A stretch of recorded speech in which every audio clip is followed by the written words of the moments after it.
pledge allegiance to the flag of the United States of America and to the republic for which it stands, one nation, under God, indivisible, with liberty and justice for all.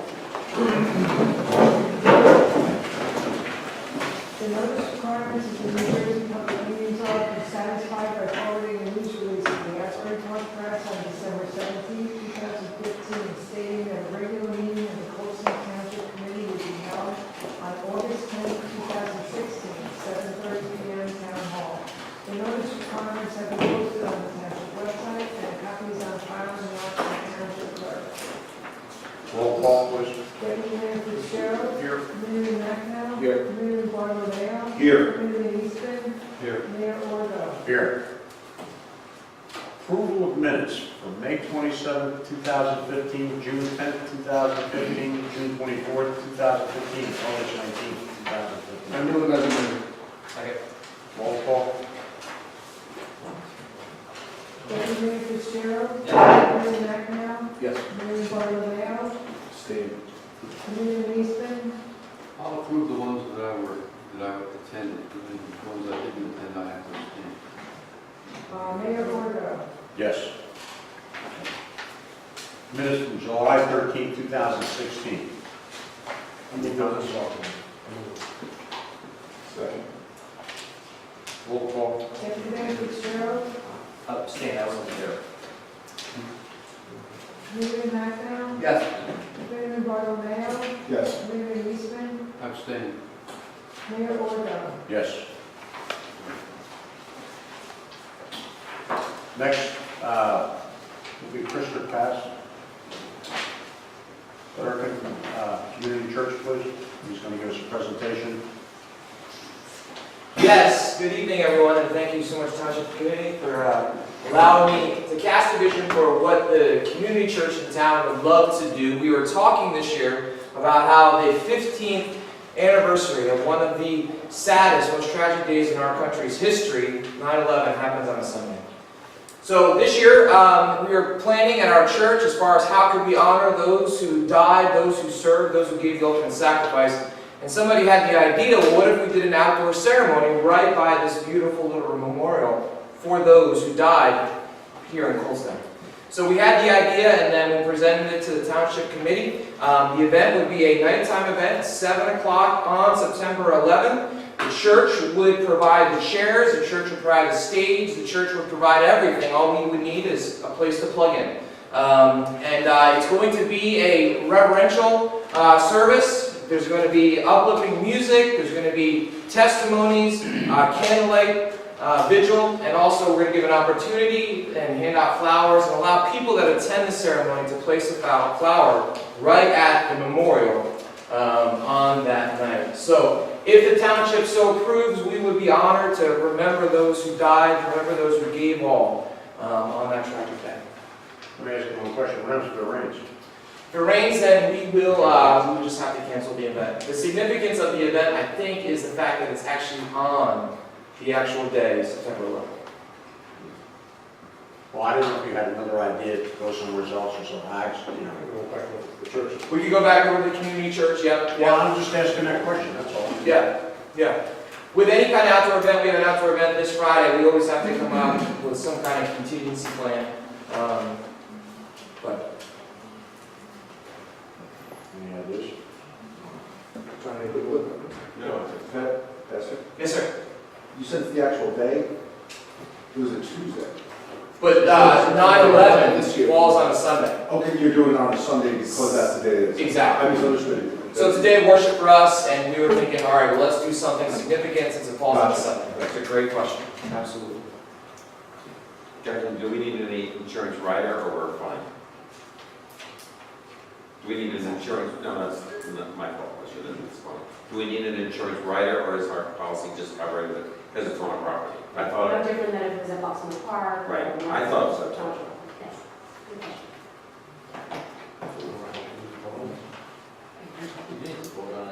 I think we ought to discuss it a little bit. Sure. You want to meet another time, or maybe sometime today, you want to do the okay in there, or no, or whatever you want?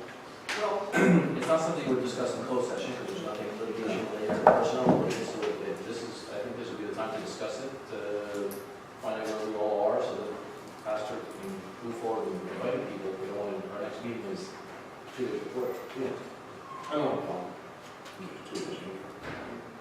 know what's our first meeting in September, is after September. Yeah, what's the next? No, I mean, I think it's nice that somebody's actually thinking about, I mean, we usually do something small over there anyway, but, probably a little bit more grandiose, I think, certainly order on the 15th anniversary of, nice that people are thinking about those events. Chris, if you don't mind reaching out to the, and not because of the Spanish thing that we're trying to keep it not a religious event, it really is all about that day. But the two other largest communities in town, obviously, Right. have to go to the churches, so if you wouldn't mind reaching out for Scott. and Not a problem. Jeff, your show, to just let them know so they can get the word out. And my feeling, quite frankly, is it's public parks, is exactly what's supposed to happen. I have a great relationship with all the other clergy in town, so absolutely, yeah, great job. I mean, I don't, no, that's where I stand. Yeah, I mean, I agree. Well, I think it's a nice event for the community and what better place to give back. We probably should make the point, interestingly enough, Pastor Chris, I don't think any of us go to your church. No, right, yes. So, it's just so that, we're good to go. All right. Wonderful. Thank you, gentlemen. Thank you, everyone. Really appreciate it. And I think it's going to be a nice night. Good. Thank you. Thank you. 7 o'clock, yes? Yeah, 7 to 8, and yeah, I think it's going to be really beautiful celebration. So thank you. Thank you. Next, we have the Colesneck Youth Football. Softball Committee and Colesneck Sports Foundation to install electric power to Cedar Drive sports fields. Mr. John Sack.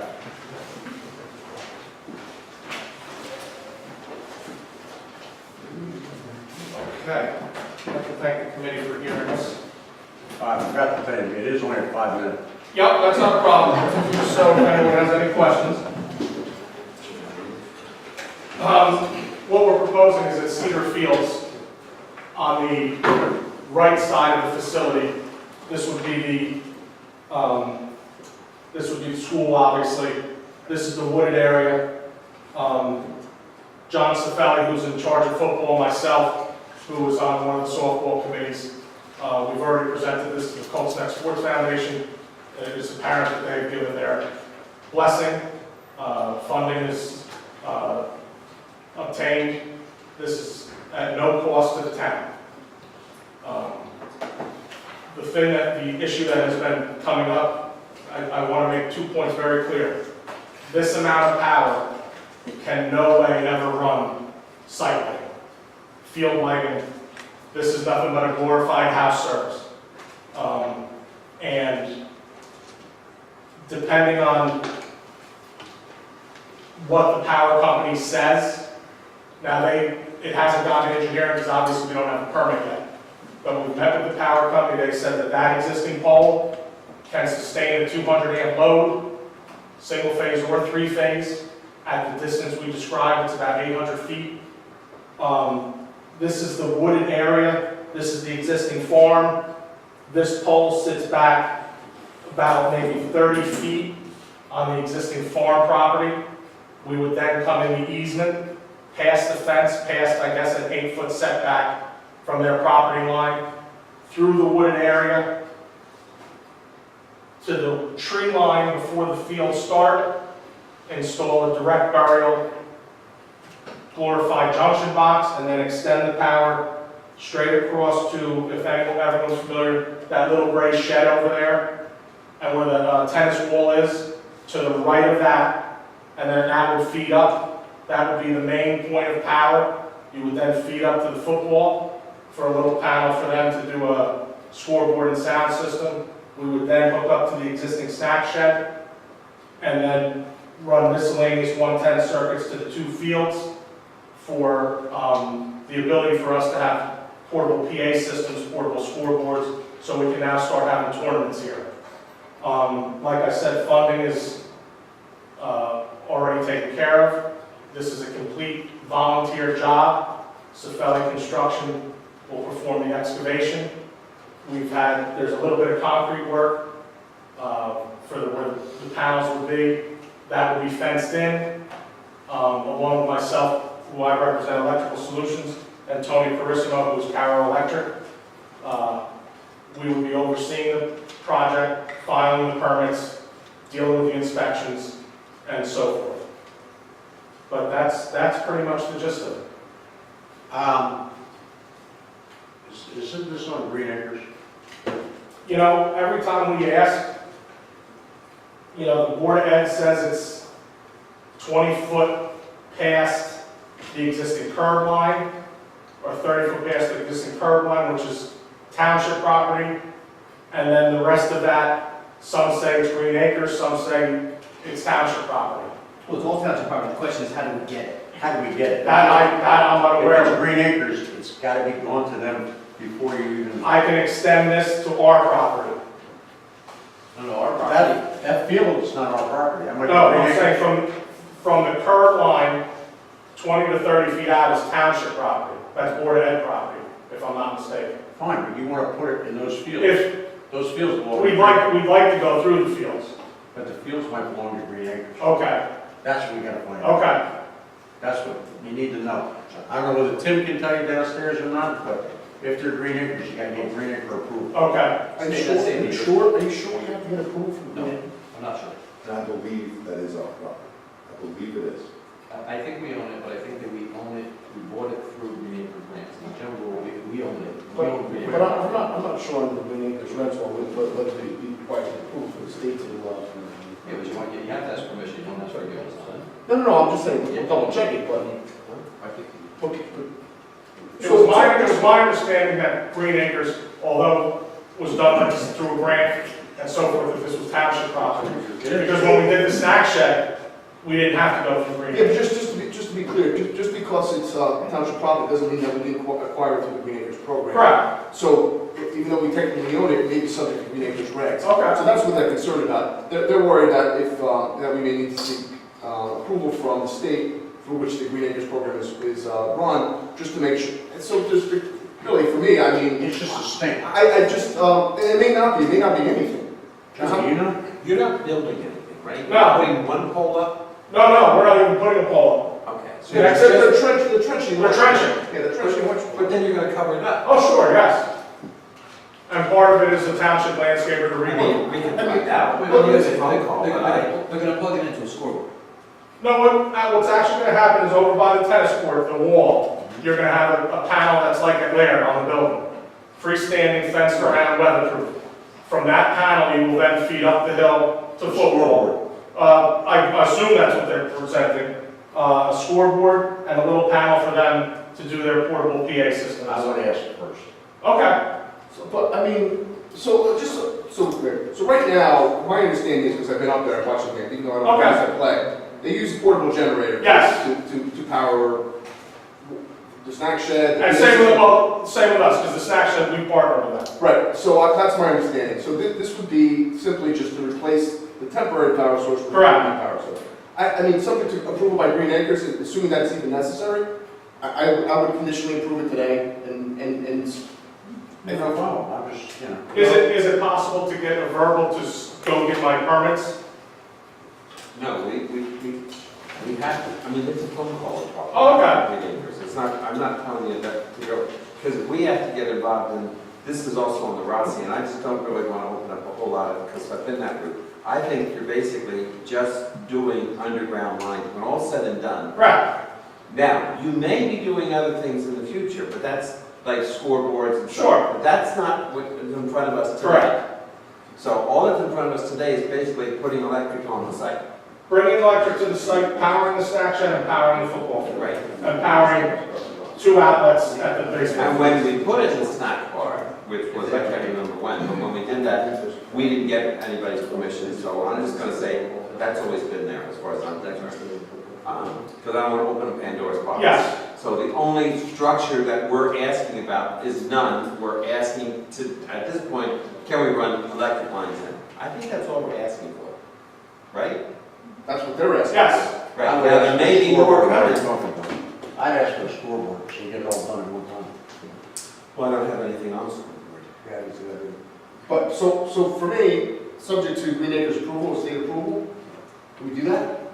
The only concern that I have is, I don't know, is anybody here from the Sports Foundation? Yes. Okay. And are you guys are all elected officials, right? Yes, I like this, with that. The Sports Foundation is behind this? Yes, my personal apology, John and his team has come in, they've explained to us, and yeah, we think it's a good idea. This not only supports the softball program that's there, it'll support the soccer program that's there, and if the school ever needs electricity when they're out in the fields doing whatever they like to do, they'll have electricity for any of their events as well. And it's built to? It'll be funded by Sports Foundation. Sports Foundation and part by the Colson Youth Football League. Where's the electric bill going? Just out of That's what curiosity. we just, Sports Foundation and the Youth Football League. Okay. Who's paying the electric? Yes. And the other, where does our recreation director stand on this? Tom, Yes. I spoke to him, and he had no problems about it. It was a conversation at the fields, but any improvement to anything he's in charge of, he seems to always be in favor of. He is. You want to check it out? I just want to make sure we're not, two things, John, I don't want to make this sound as if there's an opposition to it, so I just want to make sure that we check off on this. Because two things, one, I want to make sure somebody's not going to say, you can't do that because, and why didn't you check off with me, because I'm in charge of the fields for in case of Tennessee.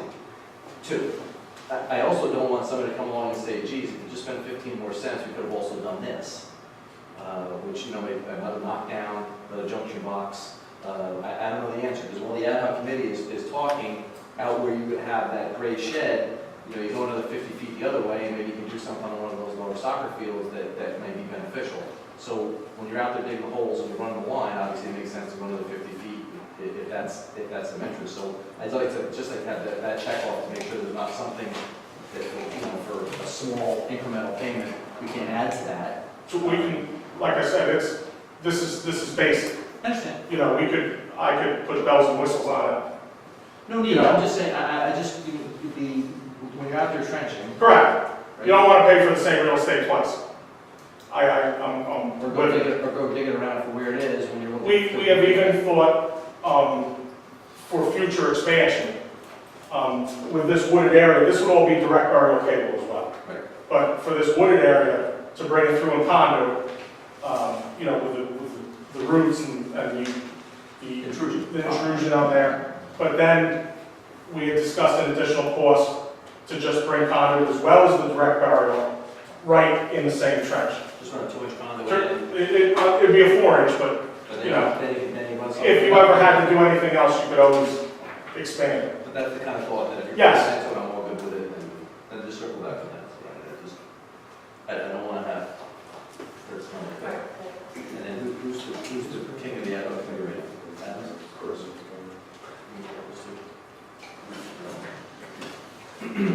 And committee back now, mayor, if you guys are inclined, so we can sort of give them the go-ahead subject, rather than have to come back and say, we're off until September, they won't need you until September, so if we could afford the administrator opportunity to, add subtract with some discretion with the ad hoc committee lead and the. Green Acres. Green Acres is a big issue, but you gotta figure it out ourselves, John. Okay, is there someone I need to, do we have a contact or? Sure there is, yeah. Tim? Yeah. Okay. Tim Matthews would probably know. He'll know if it's even Green Acres, quite frankly, which we should know what we're doing. If Tim says we don't need any further, Coordinate everything to the administrator. Okay. You want that check off, and quite frankly, you probably want something that says. I would just say get something in writing. Not just like talk to them on Yes. the field, right? Correct. Tell them to send us a letter. Correct. They'll let you Okay. know. Very good. Thank you very much for hearing us, guys. Thank you. Thank you.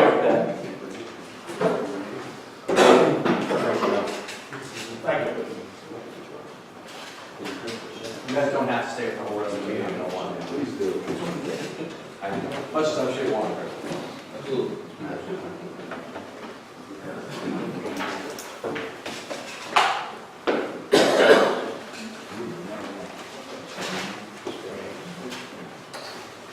Ordinance 2016-14, an ordinance of Township of Colstrane, Monmouth County, New Jersey, authorizing the continuation of government energy aggregation program.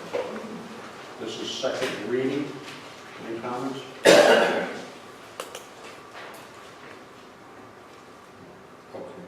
Open to the public.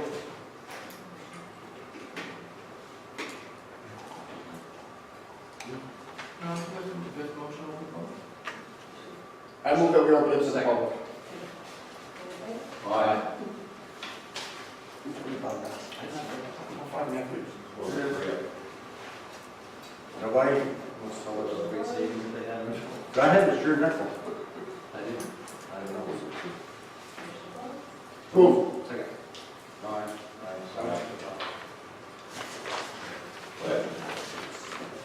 You roll call. You roll call. Roll call. No, need a motion to approve. Oh, I'm sorry. Motion to, You did. I did a motion. motion to adopt. Motion to approve. Second. Motion to adopt. Roll call. Deputy Mayor Fitzgerald. Senator, I can vote on this even though I didn't, are you, hunting Pokemon? He's looking for Pokemon or something. John. John. Pokemon. She just want to medal. You can hold on. I zoned out. As a board member, this- Can I vote on this even though I wasn't present for the first meeting? Yes, we did not have a public hearing, so yes, you may. Yes. Right, so all you have to be is present for the public hearing in order to be able to vote on it. And You don't yes. have to be there for the first reading. Committeeman Acton. Yes. Committeeman Bartolomeo. Yes. Committeeman Eastman. Mayor Ordus. Yes. Ordinance 2016-15, an ordinance amending 2016 ordinance, salary ordinance number 2016-10 for the Township of Colescott. This is the second reading by title. Comments, anyone? Know about that? Just adjustments to salary ordinance and connecting with those three positions there, the deputy court administrator, salary ordinance, and the part-time clerk. Allow us, moving there because of displacement of those positions. May I have a motion to open this up to the public? I do. Aye. Aye. Anyone from the public care to comment? Move to close it. Second. Aye. Aye. Move to approve. Second. Right on. He's on. Second. I did. Deputy Mayor Fitzgerald. Yes. Committeeman Acton. Yes. Committeeman Bartolomeo. Yes. Committeeman Eastman. Yes. Mayor Ordus. Yes. You know, I don't know if it says it on the agenda, but that's a deputy court administrator not to exceed $16, salary for the person $25 an hour, and a part-time clerical person $20 an hour. Mayor, point of order, if I may, I apologize, I was remiss, because I was more interested in, Mayor winning the gold medal, obviously. We do have representatives of, I don't know if I say it right, is it Bell or Gable? Gable, okay, Steve Gable, I understand this, is with us, and he has some associates with him as well. So I wanted to just let you all know, the public, that they are here, they obviously remain engaged and interested in this program, and we re-up with them is what we're looking to do after the success that we had in the approximately 2-year program over the last 2 years with about a 10% savings for us. And quite frankly, I think a lot of others have followed our lead, including Woolworths, and I know other others have borrowed from us to move their program along as well. But I do thank you both for being here. Thank you.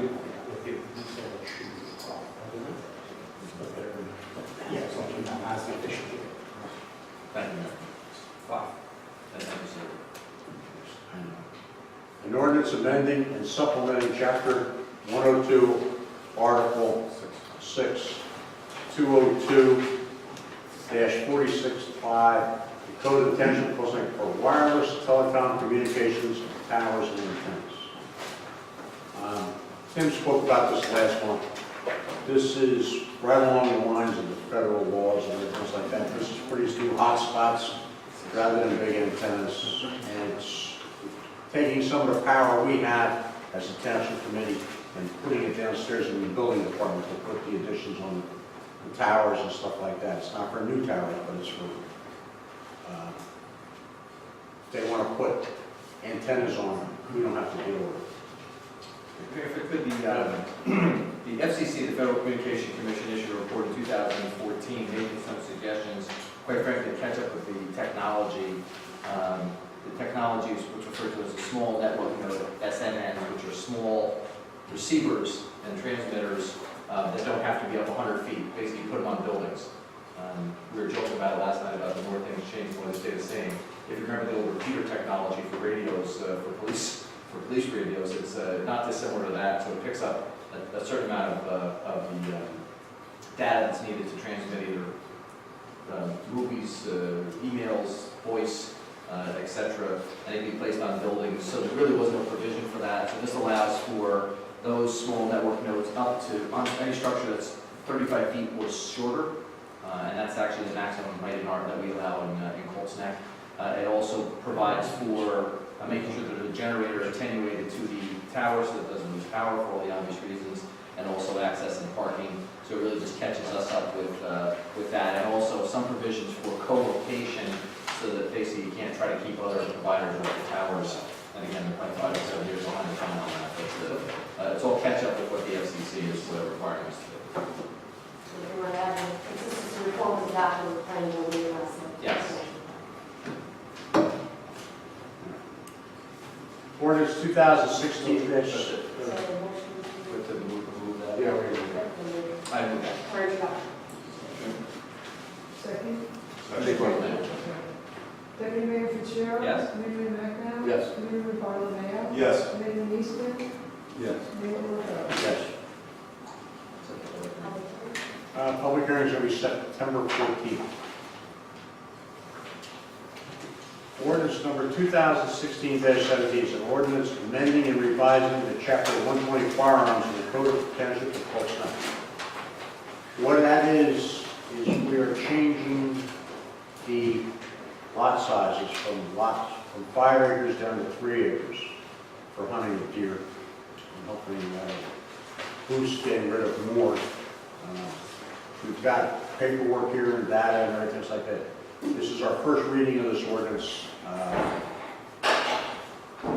That is the biggest change that we're going to make to it. We're not opening any parks, we're not doing every other thing that people think we're doing. It's just going to change it. It's going to let, if 3 neighbors live together and they got 1 acre, 1 acre, 1 acre, as long as they meet the 150 foot from houses, one person can hunt the deer in the middle. Or whatever works to make it statewide legal. It's more monitoring the state law than it is our own law. So we're just trying to get it, to see if we can get them a little better.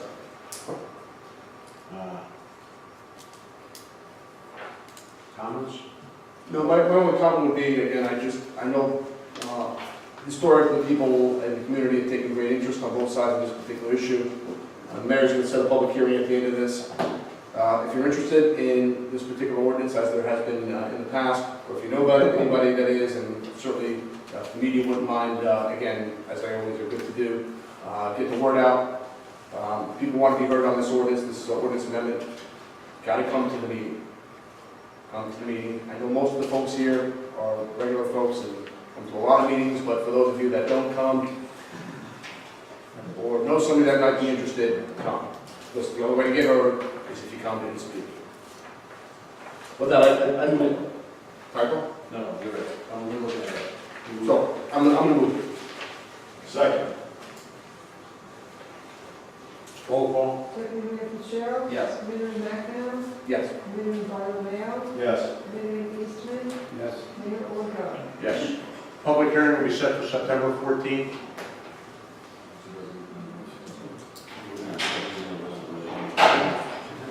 Resolution 2016-97 to approve and endorse the acquisition of the development easement by the Monmouth County Agricultural Development Board, Block 10, Lot 8. This has to do, you have a few more of these.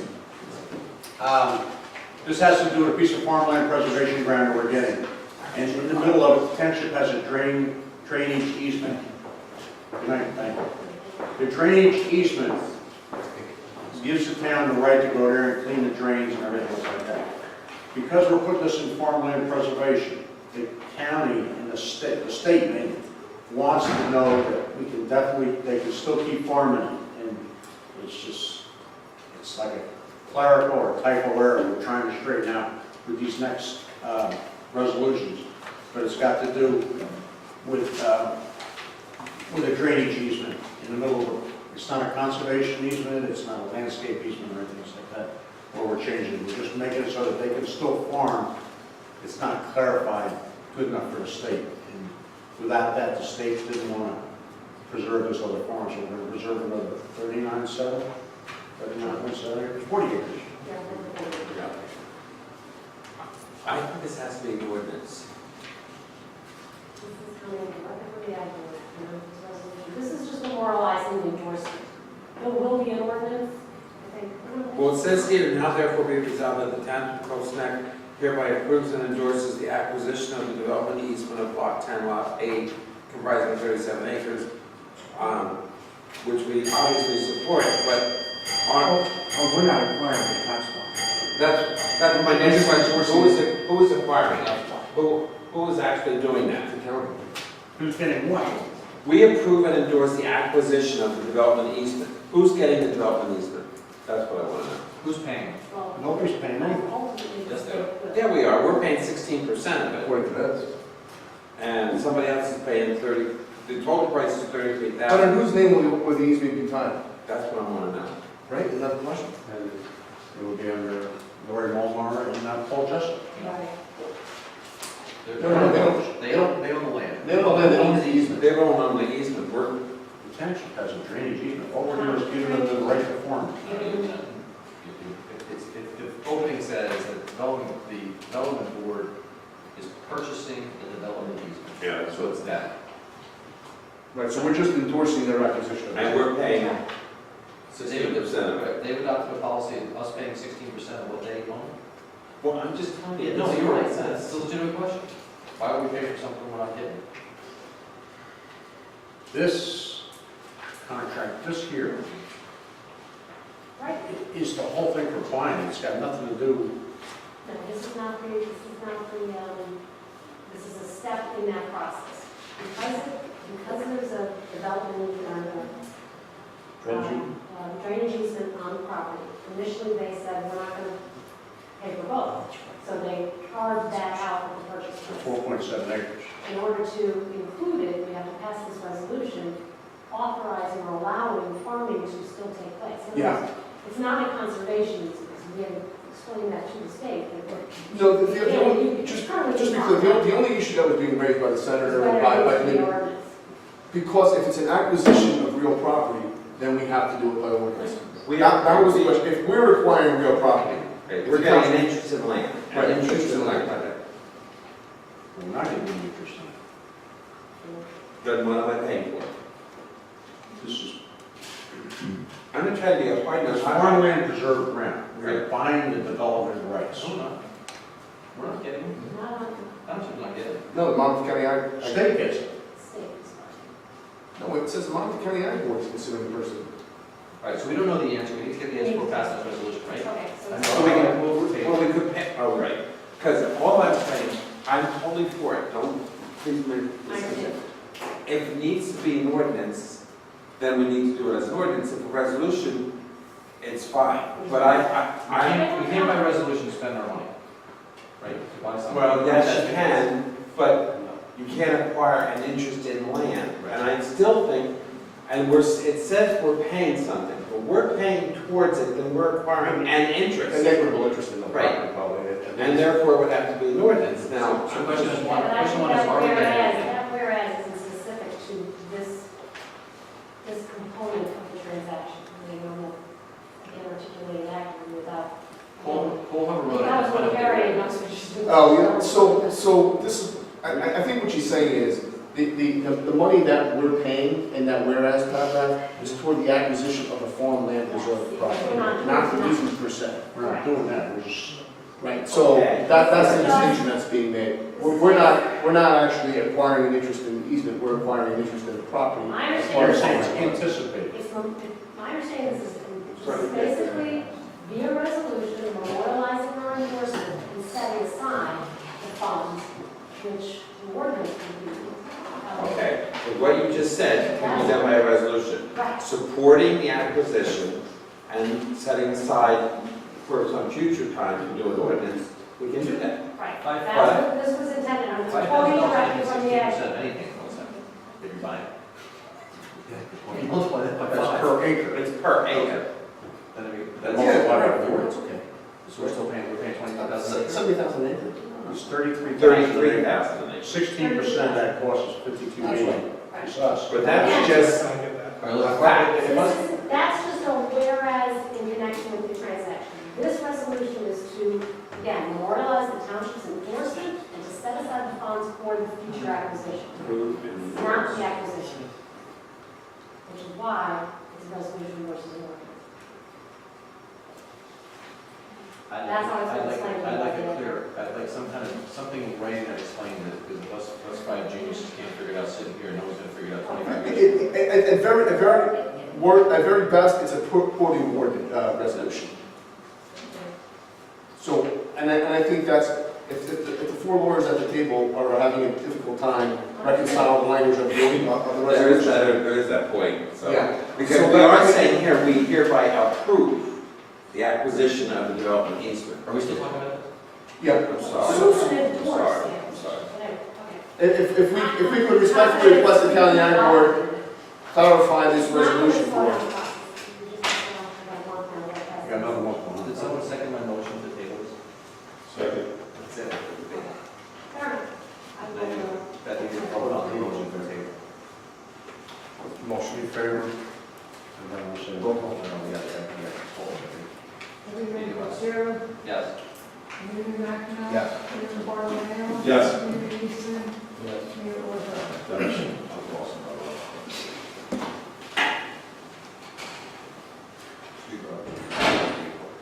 Resolution 2016-98, authorizing award of contract for private snowplow services for a 2-year award for 2016, 2017, 18, and with the option for the 3rd year. Yeah. You know, one bid is better than one bid. No, I agree. First year is the same price per hour. The second year is going to go up $150. And then the 3rd year is going to go up another $125. The total contract is $3,150. It's 3,000 hours and $3,150. Not 3,000. Oh, is it 12 hours? It is. 12 hours? For all of them. 12 pieces of equipment.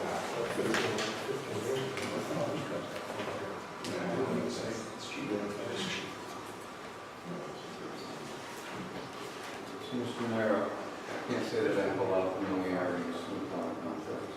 It's just the way that it's done the usual manner, where you spread it out for 3 years and ask for them to bid that way, or?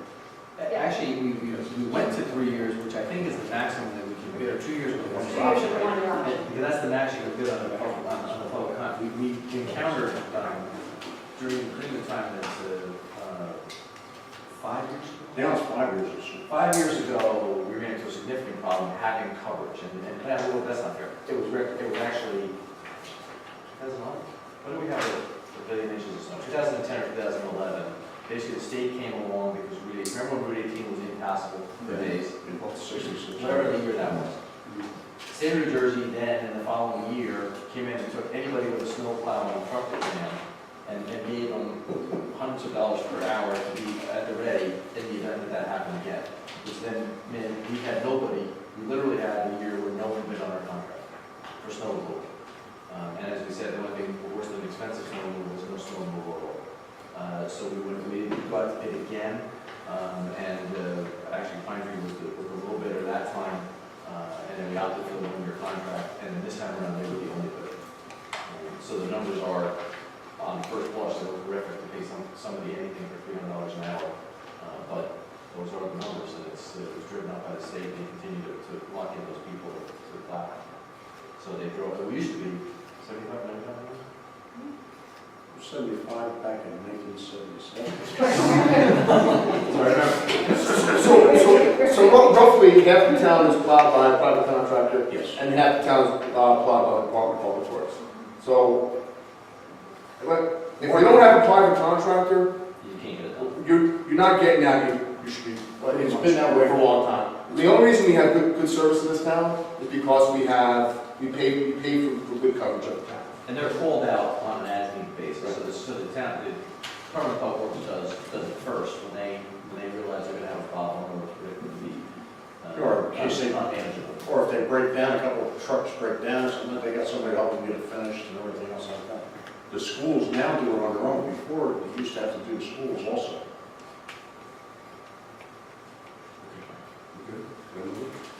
Move. Second. Roll call. Deputy Mayor Fitzgerald. Yes. Committeeman Rechner. Yes.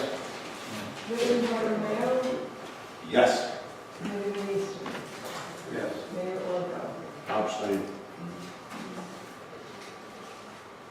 Resolution 2016-99, authorizing award of bid use of township property for agricultural purposes. Comments? Same farmer, it's had it for the last 6 years. It's the piece of ground on the corner of Laird and 34, we see the cornfield growing up, and the other piece is over on 5 Point Road at the township building. They're both, one's farmland preserve, the other one doesn't have anything on it. Oh yeah, Hemlock Hill Farm.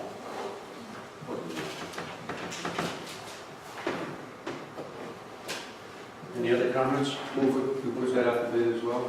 Yeah. Only one bid on that too, huh? And this for 3 years? 2 years. 2 years, Is it 17 and 18. All right.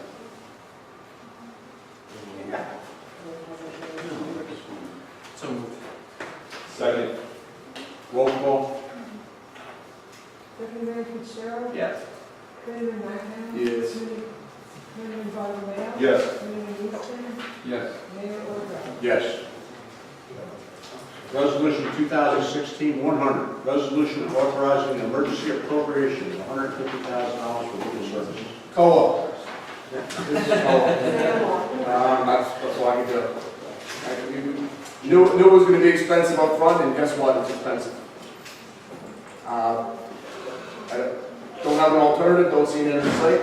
We're gonna be spending some money on this, unfortunately. I think the consensus generally is that it is money well spent. And we're gonna continue to fight to protect our town. And then, and spend the money on the legal representation and experts that we feel are best to represent the town. Yes, we're bringing our A team to the fight, there's no doubt about it, and it's expensive to have proper legal representation as well, I know. So that's the necessity for passing the resolution. Moved. Second. Roll call. Deputy Mayor Fitzgerald. Yes. Committeeman Rechner. Yes. Committeeman Barnwell. Yes. Committeeman Eastman. Yes. Mayor Orville. Yes. Resolution 2016-101, authorizing execution of New Jersey DEP A1 consent form for Oldstown Plaza. Comments, anybody? They have to, they've been bad. You want to know what the problem is? Over there where Christopher's Cafe is, they finally went and got their permit after a year and a half, so that they can put a grease trap in so they can open the place back up. So they can open the restaurant. Yeah, so they stop bad mouthing the town. So it's a grease trap, because it's a set. Well, that's what they want them to do. Put a 2,500 gallon grease trap in. And it needs consent to go for that. So moved. Second.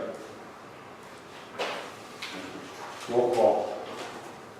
Deputy Mayor Fitzgerald. Yes. Committeeman Rechner. Yes. Committeeman Barnwell. Yes. Committeeman Eastman. Yes. Mayor Orville.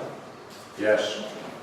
Okay, just for the record, this was reviewed by our health officer, Tom Frank, who did submit a recommendation to the governing body to move an adoption of a resolution to authorize the mayor to sign this, as he has reviewed the treatment works approval application and the documents, just so that there's no misunderstanding.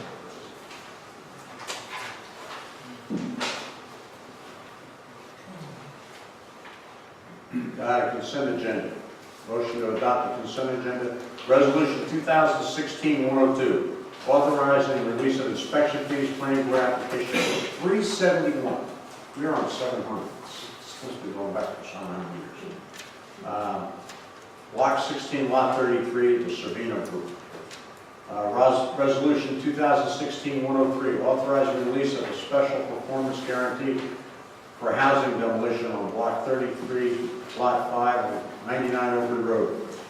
Resolution 2016-104, authorizing release of performance guarantees for street opening permit, Block 11, Lot 33, 24 Fairway West. Resolution 2016-105, authorizing the acceptance of a performance guarantee and release of a performance guarantee for street opening permit, Block 13, Lot 26, 221 Harris Mill Road. Comments? Just one question about that, and that's about Resolution 2016-102, releasing the inspection fees for the Sabino Group. I see that it's a professional finder that is processing the paperwork, which means to me that there must have been an inquiry by the professional finder as to whether or not we have a backlog of monies that should be returned to on inspection fees. So I thought I'd ask you whether or not there's more. Because my sense is this is that a finder organization would charge a fee like a third, and rather than subject the person whose money will go to a finder's fee. Maybe we can look back over what we have in escrow to see if we can return people the money that's long deserved. So these guys are recovery specialists, that knows around for money that's sitting there and then take a third when you find it. My sense of it, I don't know that for a fact, but it's named professional finders and the fact that they found this fund. And the fact that it's dated. So it just prompted an inquiry, if you would make that up, great. So you want to pass this or you want to? No, I don't have an objection to it, it's just, there may be more, it's rather than be the object of professional finders like this organization. We should be But proactive. there are other organizations that got them signed. Yeah, there's no doubt, I don't have any objection. That's fine, I'm not interested. I don't remember in my 5.5 years ever seeing one of those in the past. My information is that If there's 10 other Severinos out there, let's make sure they get their money back with their, without having to have somebody go searching for it. yeah, that's not right. You want to be proactive instead of reactive. That's correct. Move the vote. Second. Roll call. Mr. Mayor Fitzgerald. Yes. William McInerney. Yes. William Barnwell. Yes. Linda Eastman. Yes. Mayor Earl. Yes. Administrative report. Yes. Phase 1 is close to wrapping up, road project. So things have moved along pretty much according to schedule. Phase 2, we had a pre-construction meeting this morning, which went well. That contract was awarded to P&A contractors.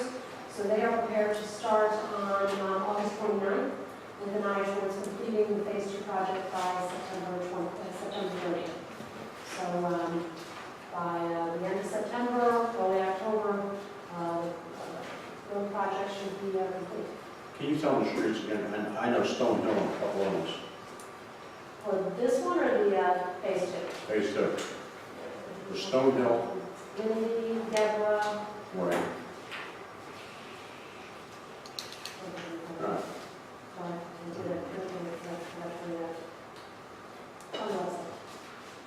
And we found the money that was in escrow. We were getting the numbers all together to go towards those sides of the Stone Hill Road to be repaid. So they'll have money because of the thing with the state. And the other road and everything else. So we're all right as far as I'm concerned. Anything else? Yes, so a couple more things. FEMA application in connection with the winter storm back in January has reached another benchmark, if you will, in the process.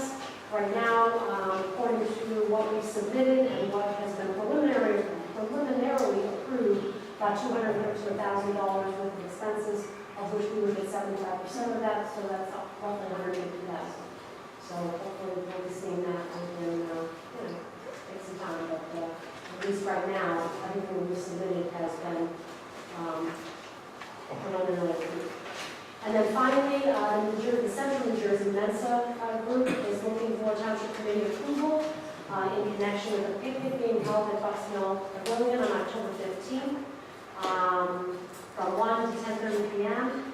And they are looking for township's approval to serve alcohol. They're expecting roughly 50 to 70 attendees. Isn't it 10 o'clock or is it 10:30? 10:30. And the court closes at 11. Okay. They've done this before, right? Every year. You say 5270? You think they'd be Like, more Roughly specific? 50 to That makes 70 what people. attendees. Sorry.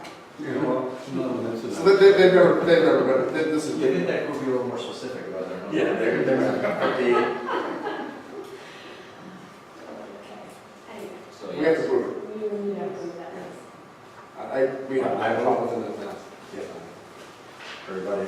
Aye. And that's all I have.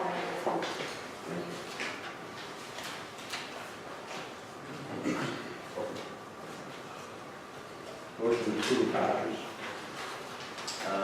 Mayor, the vouchers total $13,403,705.85. Almost 11 million of that is really just transfers to the county, the school boards and others. We'll go on with them. I think it was recommend their approval. Motion. I'll move. Second. Roll call. Deputy Mayor Fitzgerald. Yeah. Committeeman Maxwell. Yes, except to abstain for security. Committeeman Bartolomeo. Yes. Committeeman Eastman. Yes. Mayor Orville. Yes. Township committee reports. Who would like to go first? I will, We could talk about the meeting first. No, go ahead. I'll do call. Go ahead. I just got a quick call. Just a quick update on the whole litigation front. It's been publicized in some of the newspapers. So, as I reported, I believe, last time, the appellate division of the Superior Court reversed the decision of the Ocean County Trial Court regarding the gap period. That was the last time. Fair Share sought an emergent stay of the appellate division's order with the Supreme Court. The Supreme Court came back with an order last week. Yes. Last week, basically kicking it back to the appellate division to decide. So it is now back in the appellate division of the Superior Court to determine whether a stay should be issued of the appellate division's order reversing the ruling on the gap period. So for those of you that are really, really into this, and it has some significance to you, for those of you that are lawyers, you may understand it. For the rest of you, it probably means absolutely nothing. But that's basically what's going on. For us, it means that this process continues to its slow trot onward.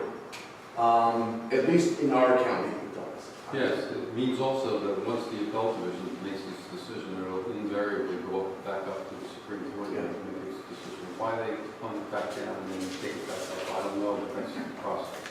So in any case, it's a slow go. Nothing's happening anytime too soon, at least in our little world. And if something does happen that's significant, we'll certainly let you know. Do we have any units unfulfilled in the gap period? No. And I think that's kind of what's offensive. Because we never got the gap. No, we fulfilled our obligations. It really affects the folks that didn't fulfill their obligations during the gap period, they just ignored. No, but here's what it does. It puts more units into the pool of units that are required to be filled. That's what Fair Share wants to do. So the overall number of, let's just for ease of discussion, let's say that without the gap period, there's Fair Share says there's 1,000 units that have to be fulfilled. We say there's 500. Again, just for ease of discussion. But with the gap period, Fair Share will say there's 5,000 units that need to be filled, and that gets distributed amongst everybody. So we do feel some impact from the existence of a gap period. And so it does inure to our benefit. Yes. It does inure to our benefit. Yes, you did. Okay. So it does inure to our benefit to not have a gap period. But the other side of that same coin is, we did what we're supposed to do during the gap period. We did. And as a result of it, we're gonna get punished. We're not, under the current ruling, We're not getting punished. we're not going to get punished. If the gap period, if the Supreme Court decides to reverse the appellate division and reinstates the gap period, then yes, we would get punished. Well, we fulfilled it. The other towns that did, there were Right. fair share of redistribution to our town, but the other towns didn't get those. Correct. Right? Because we chose unpunished. That's correct, yes. I don't know anything else. Ed? I received a Gmail from Tom Hennessy, who has announced that there are recently completed, pending, and proposed projects by Boy Scout, Eagle Scouts, and Girl Scout Gold Award winners. And there's like 8 or 10 of them, I'll just go through real quick. Justin Bakos has a fossil display in benches at Big Brook Park on Hillsdale. Emily Bender is a conversion of the Lime Garden to the First Aid Responders Memorial Garden. Ron Holz's trail and benches at Oak Ridge Park Reserve. Will Ludwig, I'm sorry. Ludwig. I don't know why I couldn't get through that. Refurnishment of Slicing Preserve Inner Trail. Kevin Minor, refurbishment of Memorial Park. Tristan Legend, permanent placement of an AED and security camera at 5 Point Park. Greg Petscha, replacement of grills at Bucksville Pavilion. Gary Ruggiero, walkway in front of Community Center, Bucksville Park. And Liam Tate, new trail at 5 Point Park. We're all fortunate to have such Boy Scouts and Girl Scouts in our community.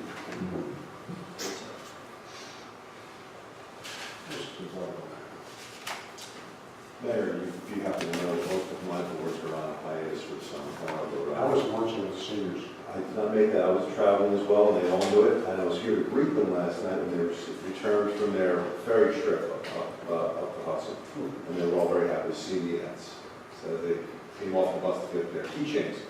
However, they are still looking for some replacements for their president, vice president, and you're a senior citizen, aren't you, Mayor? You might look. I could qualify. Okay.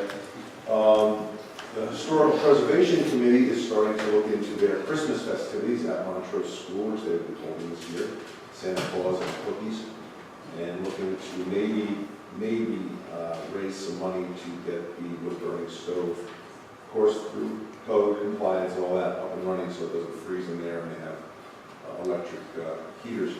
I did receive a text from a resident who happens to be a friend of mine. So it is prefaced with, I know I usually give you much grief. However, on Tuesday, July 26th, I gave this to Kathleen, because we usually get a lot of the negatives, we don't get positives.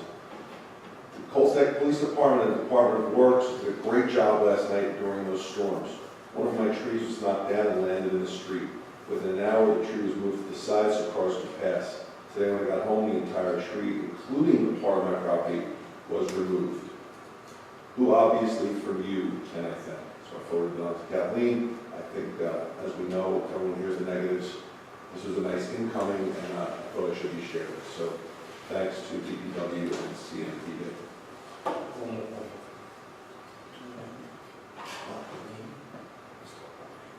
You can talk about it. I have one other thing. Committeeman Bartolomeo and I had the opportunity of a lifetime, something that was arranged as part of a public affairs outreach through the Department of the Navy. We had attended a function at Naval Weapons Station Earl. Captain Steingold extended an offer to those in attendance, and it was a number of people from a number of different towns to go onto an aircraft carrier and spend some time on an aircraft carrier at sea. And Committeeman Bartolomeo and I were the only two that raised their hands. And that was a few months ago, and we got a call a couple of Fridays ago, and they said, can you be in Norfolk, Virginia on Tuesday? And we said, yes, we'll go. And we flew down on our own time, no taxpayer money involved, down to Norfolk. We were flown with a group of about 10 of us, so some reporters, some Department of Defense folks, onto the USS George Washington, which was somewhere off the North Carolina coast. We landed on the deck of an aircraft carrier. Very cool thing. Please tell me that girl on. We have some good video and pictures. We have JP was a designated photographer. We have some good stuff. We got to observe flight operations. They were doing F-18 and F-A-18 carrier qualifications for pilots. So we were on deck with the jets taking off and landing. We got to observe the deck crew in action, and then we spent the day on the carrier with the crew, touring different departments, including the bridge, met the captain, the XO. We slept on the carrier, or as the case may be, did not sleep on the carrier that night. But in any case, they gave us nice accommodations. But if anybody ever wants to know what it's like to have an aircraft landing on your head, I now know what it's like to have an aircraft landing on your head, because they were doing flight operations directly above where we are at 2 o'clock in the morning. We spent a part of the day on the carrier the following day, and then we were flown off and taken back to Norfolk, and we flew home back to Colts Neck. And on behalf of JP and myself, I'd like to thank the Department of the Navy. We did extend that thank you directly to them. Experience of a lifetime. Many interesting things that we learned. If anybody wants to talk about it offline, we'd be happy to do that. One of the things I found most interesting was of the sailors that are on the USS George Washington, 60% are women. So any misconceptions about the Navy being a male-dominated creature is incorrect. It is women, and the sailors were wonderful. The officers were wonderful. We got to spend time with both. Really a great experience for us. And you should know, if you weren't in the military, I was not, that your tax dollars are being well spent. They are super sharp. Spent, what did I say? Well spent. Spent well. The sailors on the carrier were super sharp. The job they did was unbelievable. And they really had it down. They're great. Two things. Average age working this 4.5-acre machine is 23 years old. It is run better than probably half the companies in the country, because of the orchestration of every human there is as strong as the weakest link, and they made that very clear. Very humbling experience, and the pride that they all had was very, very apparent. We thank them profusely. There is no, just a little information, there is no downtime for these people on these machines. There's no bar, there's no lounge. They have a hangar that they put out gym equipment on every day. They have a few gyms. And when they're working, they're working 12, 16-hour days straight through. They were landing aircraft from 6 a.m. We got there at 2 the first day, until 2 in the morning. So it was a very, very humbling experience, and grateful. So just a little shared experience. Cool to say the least. Can't stop talking about it, and figured we'd throw that out there to add to the long day that we got. Very good. Topically, I just got a notification from Pearl that they're going to be exploring the ordinance to share that all week between 11 a.m. and 4 p.m. Controlled detonation, so you'll hear considerable noise and potentially ground shaking. And at the same time, Joint Base with Wire is going to be doing mortar training from 8 a.m. to 8 p.m. through Sunday. So if you hear the loud noises, it's not good. You forget up there, what was it the other day? New Jersey. All right, couple things. The Smith stand. I gotta agree with Mr. Grabowski. The CNV doesn't warrant, so we gotta make a decision. I'd like each of you to go take a look at it next month and see what you want to do. And then we'll make a decision to take it out. Stand. Yeah, we'll look inside. It's sharp. All right. talked with John, our CFO, about borrowing power, because we've got more problems over the police station. The gutters are coming down, it's leaking over there, and the roof in the center needs repaired. It's close to $20,000 to fix it. We need to fix right now just to get by. Putting another $500,000 away for the police station and possibly another fire truck for around $350,000. And I'd still like to work on doing the community center. That's $1 million. We have the borrowing capacity to get $3 million with no problem. No problem paying it back and putting it, on future attention committees. So just information for you so that you can see what you want to do and see what, if we want to do another $2 million worth of roads while the asphalt's still cheap. Right now with the state and everybody being out of work, the prices are coming down and everybody's just hungry to work. I mean, we had 2 times as many bidders as last year. For the roads? For the roads, right. So, I mean, it's not pick and choose. So that's just information out there. I know we've talked about it a little bit, but we might have to think about talking about our master plan again. I know we don't want to open it up. What was the last one? What? What was the last one? It was done? 7 years ago. Statute requires a consent? Yes. But you can amend it in the meantime if you want. But Where's the range at? We haven't talked about we haven't talked about it yet. But I just, it. Don't you kick the wall range? Well, the other thing is, we're still waiting on answers. Down on Route 34 in College, you'll notice that they're saying, the signs say they're going to start to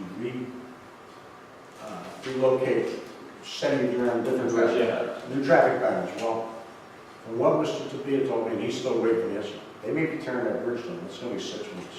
Tearing the 34 overpass over, They're going to be redoing that. over 33? So, I'm waiting for final answers.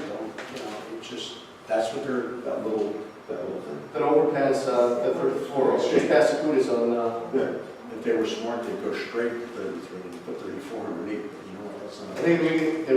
I don't know. Kathleen's trying to get home. We can't get an answer. They're going to start the 22nd. I'm not. But isn't that the state, how they get funding for that? I don't know, but they, the same way they had the money for us, they had the money before. It was also, what?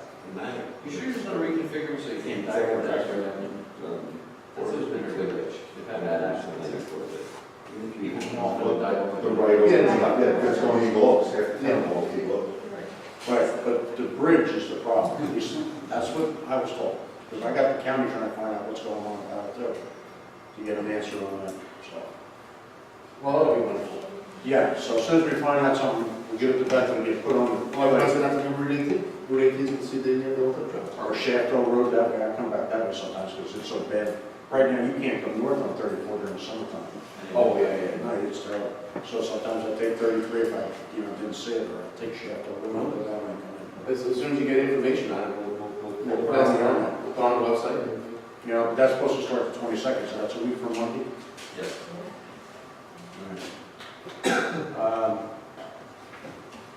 That's all I have. Comments from the public? Bob Seco, 4 Sycamore.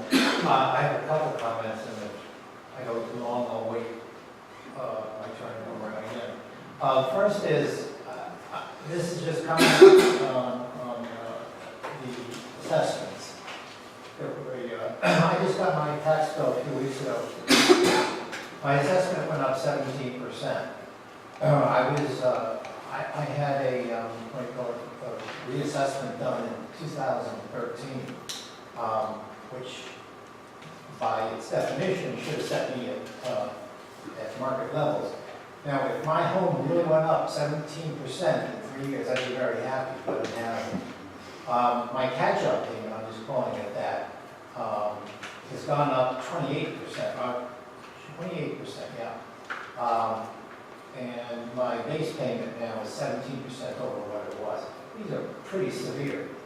I'll be going to talk to the tax assessor sometime in the next few weeks.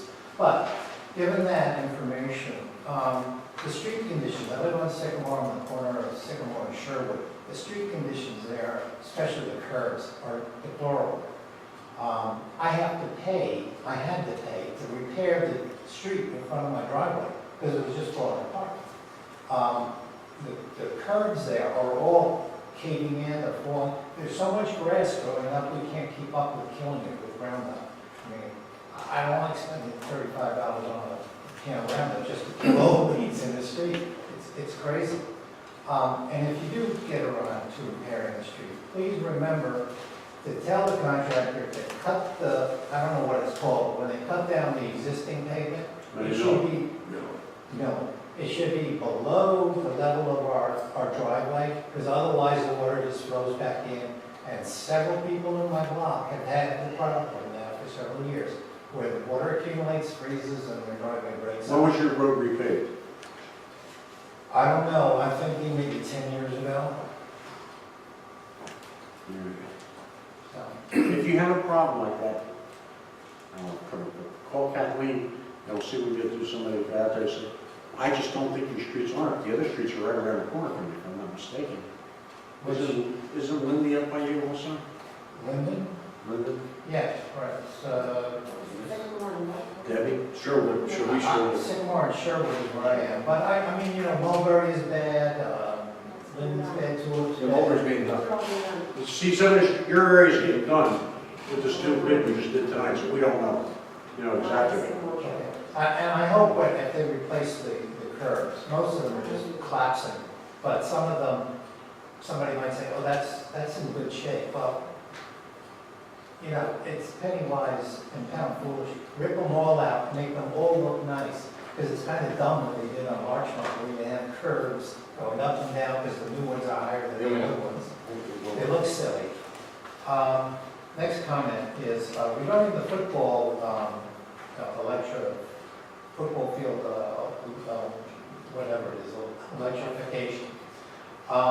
I had two comments on this because I didn't hear the committee mention anything about liability to the town for putting electric there. I don't know if that's a concern, but it struck me that might have been a question. It's just the 110 volt outlet, I mean, that's all they're putting in. Well, the other question was, I had asked, there's no lighting, but there might be scoreboards, and I don't know what other artifacts they might be installing. I would just ask that they ask the neighbors what their thoughts are, and if they're okay with this. Because I would want something built next to my home that might be, I might consider an eyesore. Right. But other than that, I mean, I kind of support what they're saying. I think it's a good idea. And I just wanted to ask, where do we stand with the wildlife committee on the deer population? What's the story there? No, I just would We'll give you a report if you want, you can take a look at it. We got a new report again. We're increasing the area because evidently the deer are still increasing, we just can't get enough of them because they're protected in your area. They are. We introduced an ordinance this evening based on the recommendation of the Deer Committee, the Wildlife Subcommittee, to decrease the acreage for hunting from 5 to 3 acres. Well, that I heard, but I see so many more deer this year than. Yeah, well, I mean, we've had, over the last couple of meetings, we've had presentations from the state and from the members of our Wildlife Committee articulate the reasons why there's been an increase in the deer population. And essentially, the largest reason, based on my understanding, was the past winter was a mild winter. There was an abundance of acorns, and so the deer, there wasn't a lot of birth and a lot of healthy deer born. And that's basically what you're seeing. And when the winters are mild and they have a lot to eat, you see more deer.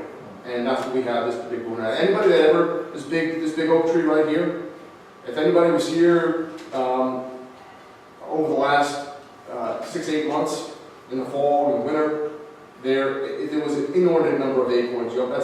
And that's what they eat. It's candy for them, right? Yeah, so that's what they eat. And again, in my 6 years coming here regularly, that was by far the most acorns I've seen. you couldn't park under the tree, they were shedding those acorns so quickly. So that's our understanding from the experts at the state, based on their presentations. Mike? Right? Thanks. Agreed. Also, if in fact there's another abundance of acorns this year in all the farms that are in, keeping in mind that farms can reproduce after 6 months of birth. If they birth early because of the season that we had in March, they can be impregnated in October in this rut. So the fawns that were just born this year will be parents potentially next year. So the booming population is even a greater risk. Right, it becomes exponential, it's not linear, it's an exponential. They say every 4.25 years, your herd will double if they don't stop something. Last year the hunt was down because of the weather, because we had that one snowstorm on the weekend when most guys go hunting. It was just a bunch of things. We don't have the number. What was it? We were down About 19%. 19%. The whole state. The deer didn't have to move. They just hunkered down. It was mild and they had plenty of food. So they didn't have to move for warmth or food source. So they just had to hang out and procreate. Right, in places where they're not. So they're safe. Anything else? No, that was it, thank you. Vince? Yes, you mentioned you might be looking at the master plan. If you do, you should take a look at the county master plan. It's now moving very close to adoption. I'm in the midst of reading the draft of it now. And it's structured to be more compatible with the municipal land use law that governs the local master plans.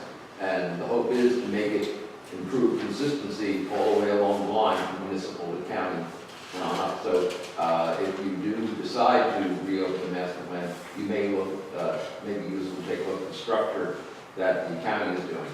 I think it's a useful one. So just FYI. Thank you. Anybody else? Judy?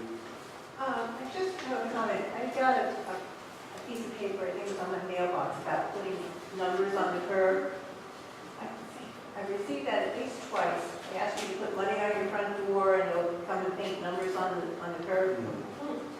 You got that? Our people got it. You don't do that. I've gotten the form twice. I'd be willing to bring it over here, but they don't even pick up the money. No, don't do that.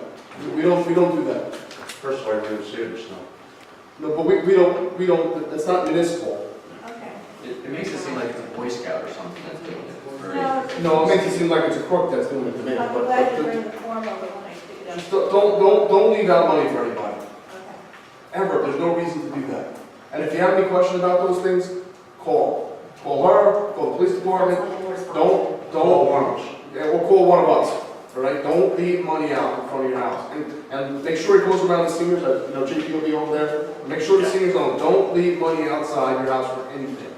And any of those pieces of papers that you get from anything that it doesn't seem right at all, call one of us. Call Kathleen, call the police, let somebody take care of it.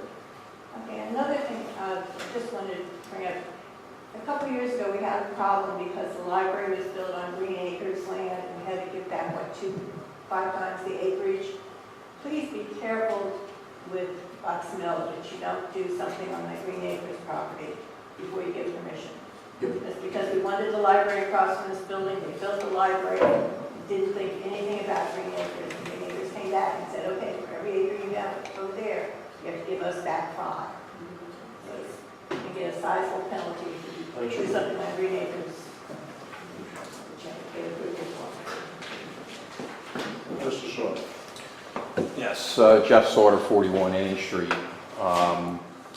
I got a couple things, but it just really relates to meeting minutes and our First Amendment, our Constitution, things that I know all the attorneys sitting up there clearly know all about. But as it relates to the meeting minutes, you approved the June 8th meeting minutes on June 22nd, but you never posted them. I know that's a little technical thing, but I don't know why they weren't ever put up on the website. So someone could maybe just look into that. As it relates to the meeting minutes that you took down and corrected tonight very quickly at the front end of this meeting of the 4 meetings going back to 2015, that was good that you finally passed the resolution, so you had obviously the cart before the horse, and I guess now the horse is in the front end now, and we can get those meeting minutes back up for the public.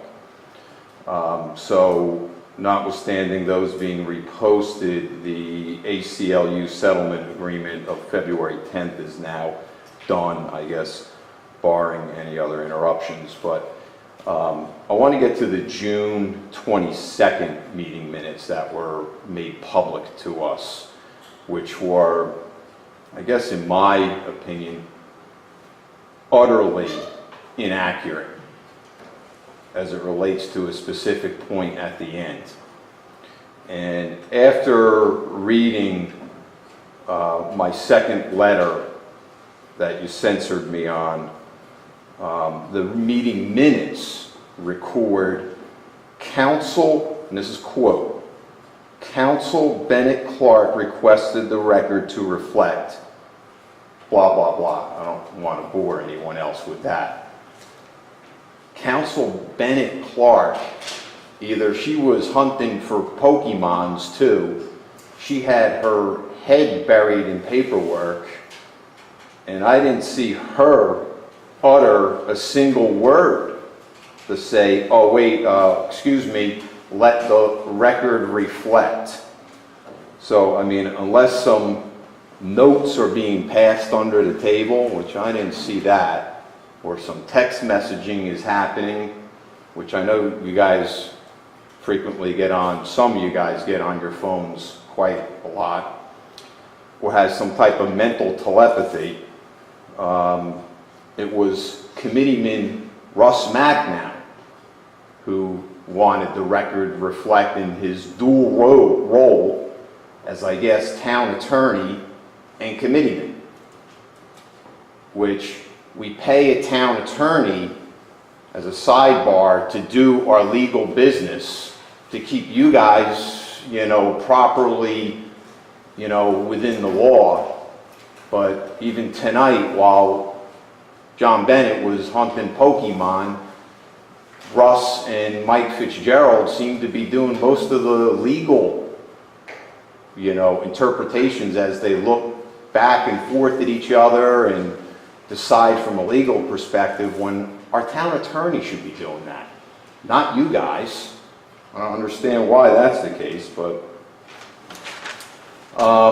so this brings us back to the two meeting minutes, the two that I was censored, in which the first meeting that I was censored, you utterly goofed those meeting minutes. The second one, as I say, not only did you not record history, but you changed history on what was said and what was acted at that second meeting in which I was censored. So clearly you guys, you like taking, all the accolades and stuff like that. You like to dish it back out if it's not good, but you guys definitely don't like to take criticism. Everyone. You do not like to take criticism. Constructive criticism. I know I'm not perfect, but I guess you guys all think you are. But I know I'm not. So here we are again, changing history again for the June 22nd meeting minutes that one, as I say, being disingenuous, using Michael Fitzgerald's words, being disingenuous, and then you all certified to it. You all just went right along with it. So in essence, if one's being disingenuous and then you all agreed to those meeting minutes, you're all disingenuous, in my opinion. So when does the distorting of the facts end? When does being disingenuous to the public end? I thought the camera would maybe fix that. No. You guys just do it anyway with impunity. I thought the ACLU would stop. There's a basic, simple thing of recording history correctly for everyone here, the public. That doesn't stop you.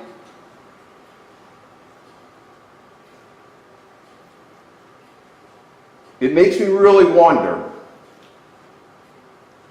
and this goes back to the police chief, who you guys might say, and it's been very clear,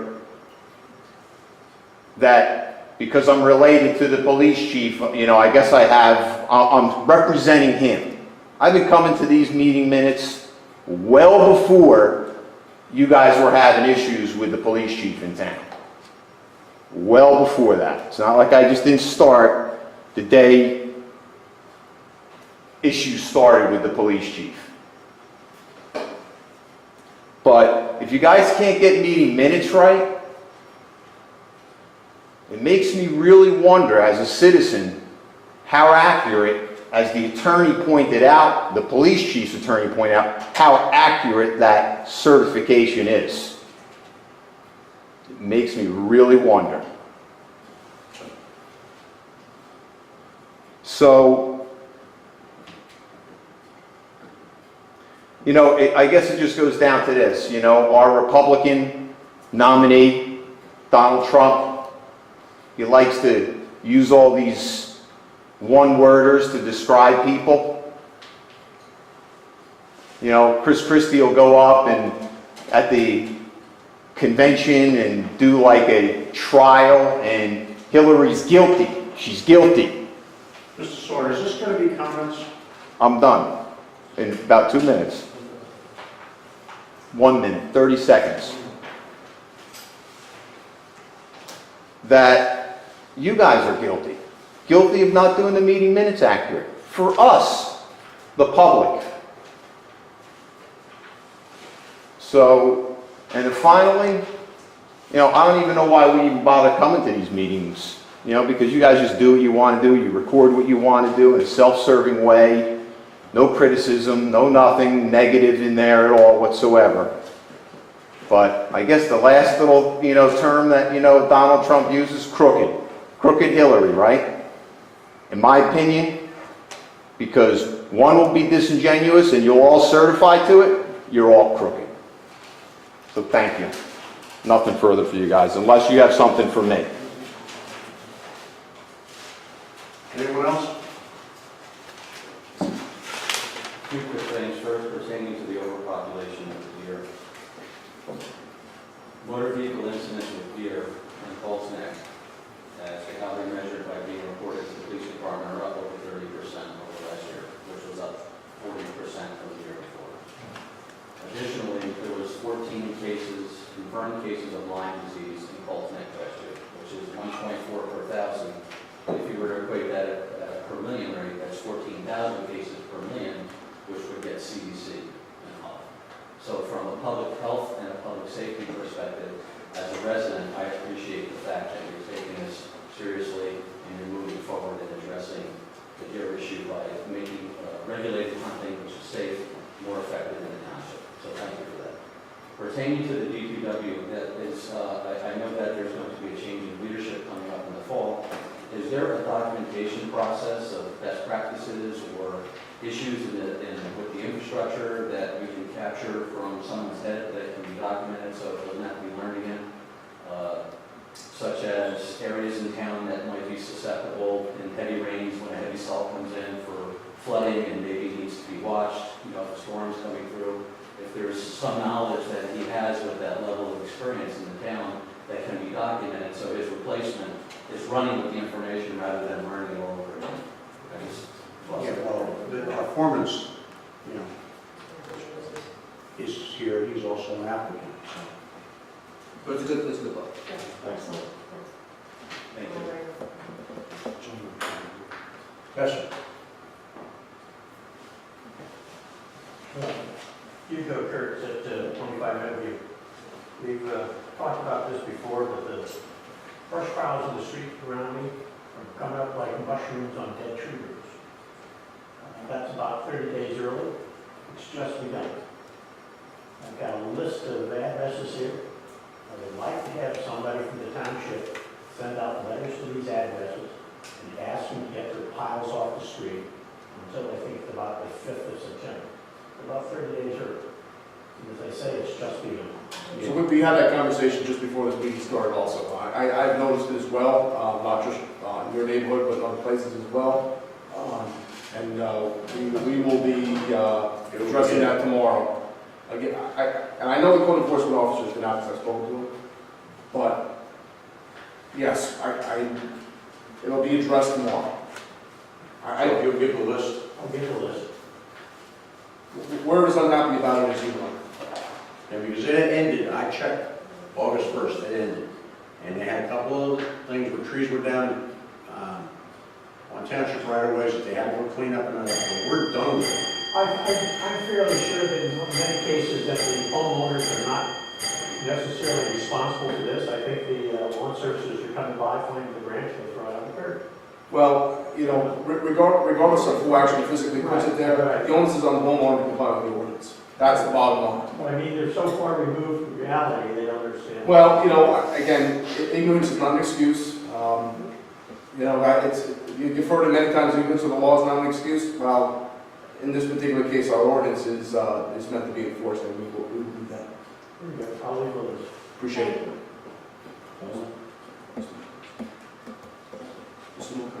Yeah, Paul Wilcox, 92 Colville Road.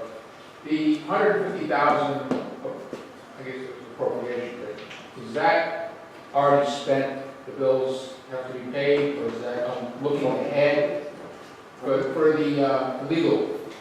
Yeah, no. It's both. I mean, what's your burn rate? I mean, what's this look like in terms of, you know? I mean, if you look at the bills list, they're there. I saw the, you know, the press announcement and our amicus filing and all that, and, you know, it's piling. I mean, it's endless numbers of different groups, and then you say, you know, how many logs do we need to throw on that fire? You know? Yeah, so, I mean, that particular instance of submitting an amicus brief to the court was a group decision made, but we felt it important that the position of the Township of Colesbeck, which we feel to be a fairly unique position, be heard. We have very, very competent attorneys representing us. We thought their points were valid points and maybe different points than those raised by other municipalities, and so we wanted them to be heard. But in the grand scheme of things, that portion of the legal work they provided in terms of preparing and submitting an amicus brief and going to court arguing before the appellate division is a relatively small percentage of the overall billing process. You know, we have two attorneys from a large law firm working for us a lot, because we talk to them a lot, so I know we keep track of what they're doing and what's going on. And we're looking at this, and I think we talked about it a bit at the beginning, but we're looking at our defense from a number of different perspectives. So we have five experts. 4 or 5 experts engaged. And not only does the attorney do the legal, you know, the case law and all that type of work, but they coordinate, they're experts, the people that if and when we have to try this case, they need to coordinate to get the case ready for trial and to try it well for us. We are dealing with regulatory issues, we are dealing with legislative issues. There's a case, I'm just giving you some for instances as to where, and I'm saying this so simplistically, but it's time-consuming stuff. And just so you know, we look at the bills when they come in. It's not like they're being sloughed off. But there was a case, South Brunswick tried their case in Middlesex County over a number of days. We ordered the transcripts, we had our lawyers review the transcripts of that trial to see the good and bad that occurred in that trial, knowing that the expert that South Brunswick used was our expert also. So we have the benefit of that trial, but reviewing 5 trial days or however many trial days, I may be light on the trial days, is time consuming. What else do we have? Yeah. think that fairly says it. It's a complicated process, and they're deliberate and methodical and going through the process with us.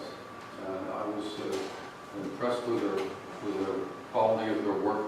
I know that some law firms have writers and some don't, and they obviously have writers. So I was pleased by the quality, the depth of their understanding of the issues involved and how they argued it. So I think we're well served with this council that we have. I'm pleased that we chose them and that it turned out right. Any more specific questions about the litigation process? You want to talk offline? Anyone else? All right, with that, I forgot one thing. It's Turn the Town Teal starting in September. This is for ovarian cancer. You'll see teal ribbons going up for people. So this way at least know September 1st it'll start. The other thing is, we have two openings for the historical committee. We filled one. We have anybody who wants to get filled? Yeah, 3 to 4. Right, yeah, fill one. So we have two openings yet. Somebody wants to get on the historical committee. Let us know. Fill the application online. Yeah, that fill out application online. Jimmy is going to fill once he was supposed to be sworn in tonight. He's probably busy. And they do have a young gentleman that joined them for Old Monmouth Day. And he's in his 20s, and he showed interest, so that kind of excited Lily and the team that they might get to be on blood on that committee. So there's still two openings, there may only be one, and they're open. Nice. Resolution 2016-106, executive session. Comments. We may be coming back for further action after this meeting. If you want to hang around for the 11 or 12 o'clock, you're more than welcome. Roll call, voice.